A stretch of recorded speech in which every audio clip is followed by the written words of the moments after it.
एक बार ऐसा हुआ कि एक पंडित जी थे। पंडित जी ने एक दुकानदार के पास 5,000 रुपए रख दिए।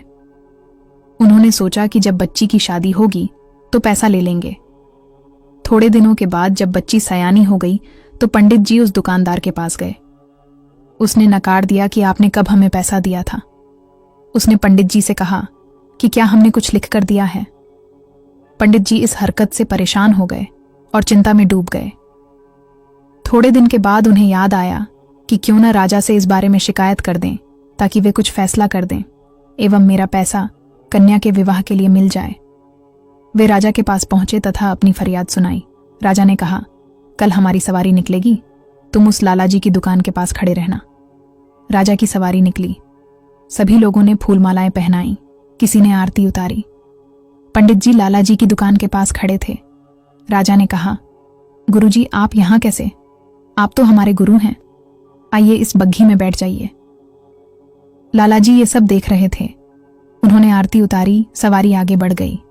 कुछ दूर चलने के बाद राजा ने पंडित जी को उतार दिया और कहा कि पंडित जी हमने आपका काम कर दिया, अब आगे आपका भाग्य।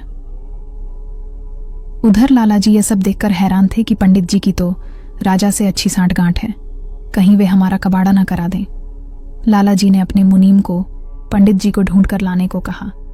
पंडित जी एक पेड़ के नीचे बैठकर कुछ विचार कर रहे थे। मुनीम जी आदर के साथ उन्हें अपने साथ ले गए।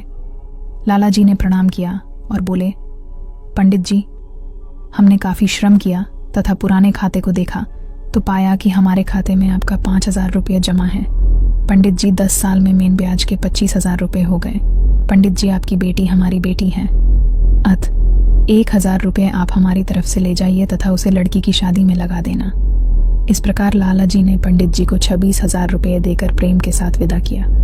तो भक्तों, जब मात्र एक राजा के साथ संबंध होने भर से हमारी विपदा दूर जो जाती है, तो हम अगर इस दुनिया के राजा यानी कि दीनदयाल परमात्मा से अपना संबंध जोड़ लें तो हमें कोई भी समस्या, कठिनाई या फिर हमारे साथ किसी भी तरह के अन्याय का तो कोई प्रश्न ही नहीं उत्पन्न होगा। आपका जीवन एकदम शांतिमय रहेगा। प्रभु के चरणारविंद में मन लगा रहे, यही कामनाल।